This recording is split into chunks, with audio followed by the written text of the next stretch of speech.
శంషాబాద్ మండల పరిధిలో Oasis school ముందు విద్యార్థులు వారి తల్లిదండ్రులు బైఠాయించారు. 10 నిమిషాలు లేట్ గా వచ్చారని 200 మంది విద్యార్థులను స్కూల్ గేట్ బయట నిలబెట్టారు సిబ్బంది. స్కూల్ బస్సులో వచ్చిన పిల్లల్ని లోపలికి పంపించారన్నారు పేరెంట్స్. స్కూల్ బస్సులోనే పిల్లలంతా రావాలనే ఉద్దేశంతో ప్రిన్సిపల్ ఇలా చేస్తున్నారని ఫైర్ అయ్యారు. ప్రిన్సిపల్ తీరును వ్యతిరేకిస్తూ స్టూడెంట్స్ తో పాటు పేరెంట్స్ హైవేపై బైఠాయించారు. దీంతో శంషాబాద్ వెళ్లే దారిలో భారీగా ట్రాఫిక్ జామ్ అయింది. పోలీసులు పేరెంట్స్ తో మాట్లాడి పిల్లల్ని పాఠశాల లోపలికి పంపారు.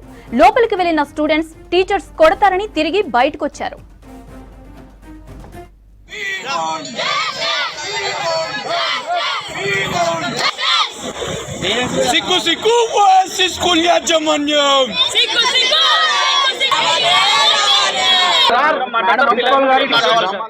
గ్రామంలో ఉన్నటువంటి ఓఎస్సీ స్కూల్ ఏదైతే యాజమాన్యం ఉన్నదో ఇక్కడ 50 నుంచి 60 మంది పిల్లలు 8:30 దాటితే పిల్లలను బయటికి రాని పరిస్థితి ప్రిన్సిపల్ గారు చేస్తున్నారు.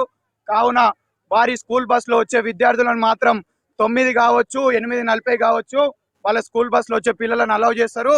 మన పేద పిల్లలు బండ్ల మీద ఓన్ ట్రాన్స్పోర్టేషన్ వచ్చే పిల్లల్ని బయట నిలిపేసి రోడ్ల మీదకి వచ్చే పరిస్థితి చేసినారు ఈ స్కూల్ యాజమాన్యం. కాబట్టి వెంటనే ప్రిన్సిపల్ గారు ఓఎస్సీ స్కూల్ ప్రిన్సిపల్ యాజమాన్యం ఎవరైతే ఉన్నారో వెంటనే ఇక్కడ ఉన్న విద్యార్థులకు వారి తల్లిదండ్రులకు క్షమాపణ చెప్పి విద్యార్థులను లోపల తీసుకునేంత వరకు మా ఆందోళన కొనసాగుతుంది. నేను మా ఎన్ఎస్యుఐ నుంచి మేమందరం మా విభాగం వచ్చింది. పిల్లలకు సమాధానం చెప్పి ఇక్కడ ఉన్న తల్లిదండ్రులకు క్షమాపణ చెప్పే వరకు మేము ఇక్కడ నుంచి కదలమని చెప్పి తెలియజేస్తున్నాం. విద్యార్థులు 8:30 వరకు కొంచెం 5 నిమిషాలు 10 నిమిషాలు లేట్ అయినందువలన వీళ్ళ స్కూల్ యాజమాన్యం మొత్తం స్టూడెంట్స్ అందరినీ దగ్గర 150 నుంచి 200 మంది విద్యార్థులు బయట ఉన్నారు. ఇక్కడ ఉన్న వాచ్మెన్ వాళ్ళు కూడా ఎవరు వాళ్ళ రెస్పాన్సిబిలిటీ తీసుకోవట్లేరు. పిల్లలందరూ రోడ్ పైకి వెళ్తారు. ఈ స్కూల్ పైన మనకు చాలా కంప్లైంట్స్ వస్తున్నాయి.